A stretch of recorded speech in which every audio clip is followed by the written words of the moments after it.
Good. Yeah. Listen. Matt, just the play of Daniel Jacobson down the stretch there. He got 6 points, a big block there when you guys really needed it. For him to step up in that moment, what's that say about him? Yeah, no, good player. Obviously a young player. Learning, getting better. It was probably his best minutes that he's had here. I know we're just starting the season, but made some nice blocks. And the thing that he has to improve on is just getting into crowds, catching the ball and being able to finish, catching the ball and being able to pass. More than anything, like being able to take contact and be able to play. He reminds me a lot, even though he's taller, of Juwan Johnson at that age. And a lot of people just think that you just show up and you're just great, right? And it takes time. And he had some tough moments as a freshman and as a sophomore. He was first team all league. So I thought he did some good things for us. I thought he did some really good things and something to build on for him. Along that same line, you've been down this road a lot of times developing big guys, and they're all different, they all have different strengths, but is there some similarity between all of them at this stage when you're trying to get them going in the right direction? More than anything, I always try to be honest with guys, but try to make them feel good about themselves. But you got to feel good about yourself, you got to be productive. And it's hard to you feel like you're being, you're over scrutinizing them sometimes when they're first starting because you just want them to learn, you just want them to know. But you got to have a balance in your delivery as a coach so they feel good about themselves. A lot of times guys just yell and scream, and maybe that's good for a couple of them, but a lot of them just, they need to know what's going on. And it's no different than like raising your own kids and when they're little and you tell them what to do and you're like, yep, I got it, Daddy. I got that. And you're just like, okay, what did I say? And they'll be like, all right, say it again, Daddy. Like, it's the same way, like, they're fatigued, they're in a huddle, and you're like, hey man, this is 20-second, this is going quick here on a timeout. Like, this is what we're running, this is what we're doing. You good? Yeah, I'm good. What am I doing? And so you get some of that, right? You get that with, they all need to play through their mistakes. And I don't have the ability to let them all play through their mistakes, right? When you just have 200 minutes. So you just got to keep working, and the tape doesn't lie, the film doesn't lie, and you got to be honest about things. But you got some game experience where you can watch it and see what they're doing. We had Creighton who played in a drop, and then these guys, corralled things and hedged things and trapped things. So it was great, but because now they had to read it. But we missed free throws. We had shots around the rim that we missed. Like when we're getting the ball, to the free throw line, we're getting the ball to the rim. We got to be able to score. I don't care if you're 18 or you're 24. You got to score that because we obviously had them in foul trouble, but we didn't make them pay like we should have. Matt, what flipped in the last few minutes? They got it down to 3, and then your guys kind of made a push late. Yeah, I thought we really struggled to contain them. Like we picked up the ball full court, and they were just taking us in transition, and our guy helping there. Like our communication at times wasn't great, but more than anything, just our inability to contain the dribble hurt us all night. Across the board, we got to be better from a team standpoint, team defense, and keep the ball out of the paint. When they were in the paint in the first half, they had success, even though we're up 16. They just had 0 success when the ball wasn't in there. Then they started making some shots and they balanced it. But we were able to get stops. You can't go on runs if you don't get stops. And so we were able to get some stops there. Daniel had the block. We kept the ball out. I thought Jakari did some good things. I kept him in there really mainly for defense to help us. More than anything, just make them score over us. And then we're able to, get in transition and get some easy ones. Matt, you praised your team's ability to take care of the ball through 2 exhibition games. Right. Tonight, you got 2 turnovers before you even take a shot. I think you had 3 in your first 4 possessions.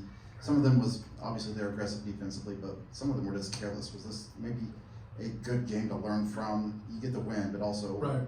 you overcome a lot of mistakes. Yeah, no question. We run the same play back to back. We set an illegal screen, you have a turnover, then we step out of bounds and have a turnover on something that we were just going to run and get a good shot if we just executed the play. And I didn't think our concentration was great, you know, across the board, especially the guys that have played before. You know, I thought Fletch did some good things offensively, but Trey and Braden had 10 turnovers between them. And if we're going to be a great team, we're going to be a team that's going to hover around 10 turnovers. And we just are. I think we have a chance to be a really good offensive team, and we got a long way to go before we can say we're going to be a good defensive team. But we got to keep working, and we got to find the right mix. We got to find the right mix of guys, because that's hard right there. You know, the way I shuffle people in and out, especially the guys on our front line. Do you think that's just a first game thing, or is there something systemic there with turnovers? Show up Friday. I don't know. I'm watching it just like you are. Big bud. Matt, you know how long you'd be without Brian, Waddell, and what was the, I guess, final determining factor on not redshirting Raleigh? Yeah, just I feel like we have a good team. Like this is on the heels of me not feeling great right now, but I feel like we have a really good team. We could grow into a good team, and anytime you have a chance to win your league, you know, and you're just uncertain. Like it's really my uncertainty more than anything, because no one's really stepped out, you know, outside of Trey, and like you saw Daniel tonight. But then after that, you know, they've all had good moments, but no one's been that consistent across the board. And he's got, you know, he's got some things that the other ones don't. Like he can play in the post, he can face up and make a shot. But like as you see tonight, like I want to play more. And now you're just going to stick with people, especially when the game gets close, right? But that was kind of the reason. And you know, if he would have been adamant one way or the other, I'd have went that way. He wasn't. You know, he understood, you know, the benefits of redshirting, but he also wants to play. And so we just kind of talked it through and decided like, hey, we have a good team. And here's the best thing I can say about him, Caleb, Will, like, unless they just take off, like there's going to be games that we need them, and there's going to be games that we don't. You know, that's just the way it is, right? And like that's hard to take as a player, right? You want to be able to like, hey, I'm starting, I play 25 minutes. Hey, I'm our seventh man. I come off the bench, I play about 15 to 17. I know when I sub in or whatever. We don't have that right now. And a lot of times people think that a coach shapes that. I can go shape it if I want, but I'd rather them earn how I shape it, right? Be like, hey man, like we gotta have him in the game. Like we gotta, you know, he helps us in this area. Or the right mix of guys. So, but no, he's a good player. Raleigh's a good player. But the other guys are good players. But like we got to get some consistency there. We got to get moving. And sometimes you don't have it always in the game. That's what's cool about college. Like, you know, take your ass to the gym. You know, like get to the film room. Like do whatever you can to help your cause. Like just, you know, that guy played better than you that game. He's your teammate. You got to love him. You got to do everything to help him. You got to cheer for him. But then you got to kick his ass the next day in practice because you didn't come here to sit. So you got to have a mentality of winning and helping, but also like, hey, this is my passion and this is what I work for. And now I'm here. I don't care if you're 18, 19, 20, you know, that's the decision we made. Now he's got to get going, but those other guys got to get going. The whole team's got to get going. Like I thought we had some casual basketball out there in the second half. And so like just because you're first team all league or third team all league or you played in a Final Four, that shit doesn't matter. It's a new season and people are coming after you. And but you got to be the ones coming after them. So I thought our opponent was much better than us in the second half, and they did some really good things. You know, so don't just say it's at our expense. You know, give them the credit.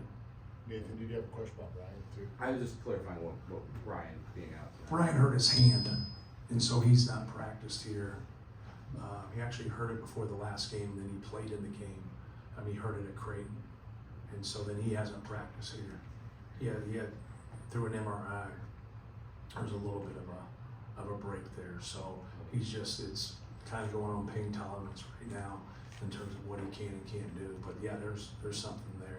I don't think it's significant where it's going to be long, but it'll be interesting to see if he goes after tomorrow. Coach, we saw the team really shoot hot from 3, 9 for 13 in the first half, then ice cold 2 of 13 in the second half. What do you think kind of changed there? Nothing. They were wide open and they missed them. Nothing. And so I thought Braden did a good job. Actually, I thought Miles probably had tougher shots in the first half than he did in the second half. Like this first one, he hit on top of the key. A guy was draped on him. He made one right in front of their bench where a guy was on him, and he got in that rhythm. He didn't lift the ball on one of them. One got flat, one got a little long there, but they were good shots. I thought Miles played really well, shot really well, for us. But no, I didn't think anything was really ill-advised. Obviously, Fletch made that one in the corner in the second half. That was a big one for us to get us going a little bit. But I thought easily if we were more consistent catching the basketball and making shots in that second half, Braden would have 20 assists. So it's good for us because it kind of shows other guys like, okay, when they hedge us and they trap us, here's what's going to be available. When they play in the drop, okay, here's what's going to be available. So you can kind of see, sometimes people will shift that like, why are you trying to do this or why are you trying to do that? Well, I can't coach both teams. It's not practice. Matt, before the game, you're out there, and I'm sure you're getting ready to start the season. Your head's going a lot of different ways. But when that banner goes up, do you allow yourself 10 seconds to, now that you can see it there, to appreciate that moment? Yeah, I did not, no. I should. But no, it's cool, to be able to see that banner go up there, because you walk in this gym a lot, and we've had Big Ten banners, right? But we haven't, for a long time, been able to go to a Final Four, so it's cool for our players. But we had a lot of sacrifice, a lot of hard work, an elite player, and so, but we have a lot of guys that helped us get there that are still playing for us. And so I told them afterwards, it's like watching a movie and you've seen it before, but you don't know how it ends. But you saw it before. Like, it makes no sense, right? That's how the human brain works. Like, you saw it 10 years ago, and then it ends, you're like, oh, okay, yeah. I remember that. You learn to relearn something. It's like reading a book that you haven't read for 20 years, and you're like, man, I forgot about this, and this. And that's the game of basketball for us. Like, we gotta relearn some things. And that's our returning players. They gotta learn to embrace our younger players better. They weren't here when Zach Edey was a freshman. They weren't here to see his struggles. They weren't here when I said throw the ball inside to him and they thought I was crazy, which I'm a little bit crazy. Or I'm gonna be sitting up here. So like, it's great. But a new season started, right? Like, you gotta get to work. Like, we're not walking around the mall waving our Final Four banner. We're trying to, do something in 2025 here and do something special. But that didn't look special to me out there. It looked like we had a lot of work. And the one thing I'll say this, and I love our guys. I think our guys are good. But I try to be as fair as I can be. But everybody thinks about themselves in the spring, in the summer, and the fall. And then once that season started, Dean Smith always talked about it. Now you just think about the team. But when you start a season, that's hard, right? Because you worked to play more, or you worked to start. And then when it doesn't happen, now it kind of shows. It kind of shows. And that's where we got to get everybody on the same page. But it takes a village. It takes all of us to be able to understand what we have to sacrifice so we can hang another banner. Casey and then Brian. Matt, Trey's journey to redshirt, play on the bench his freshman year, sophomore year, play with Zach. Just his patience to get to this point, and he had a team best plus 21 today. Just what he's able to do on the floor and how he's gotten there. Yeah, he just has to. I think. See, anytime you have talented players like Braden Smith or Fletcher Lord or Trey Kaufman-Wren, you got to want more from them. Like, now you got somebody else that's maybe like a shooter or a little bit limited, and it's like. So for Trey, just being more detail oriented, like the 4 turnovers, like go back and dissect those 4 turnovers and eliminate that, because that's the one thing. Like, if we're going to go to you, we're going to get you the basketball and scoring opportunities. Like, be a make or miss guy. Be a make or miss guy. Like, I'm taking mine, and I'm going to make or miss, or I'm going to make the right decision, and you're going to make or miss. But I used to say that about Zach. I used to call it the right of first refusal. Like, he doesn't have to shoot it, but he's got to touch it. So now when Trey gets that basketball in there, like, we've signed a contract. You're getting us a good shot. Whether it's yours or your teammates, you're getting us a good shot. And that's what great players do. And I thought tonight he made some really nice plays. He did some good things. but we need him to be better defensively, and we need him not to turn the basketball over. Because when you put the ball in someone's hands like a Braden Smith or a Fletcher Lawyer, or then it's not shot making, it's decision making, because they're all three got good skills. So now if they just make the right decision, it doesn't matter. Like, live with the result, because now that's just, I just defined what process based is, right? Ryan Musselman. I know you're a big fan of offensive savvy. Just how much does it matter to have Braden and Fletcher and their ability to kind of force their way to the foul line in key situations? Yeah, no question. Like they had like about 3 fouls that they shouldn't have fouled, and those guys are smart enough. And they wedge screens. You can see how they force those turnovers. They wedge screens. So if you hold your screen and just take it, now you're in the bonus. Now you get 2 points. Now you steal 2 points. Fletcher's always been great at that. Sometimes he tries to invent something that's not there.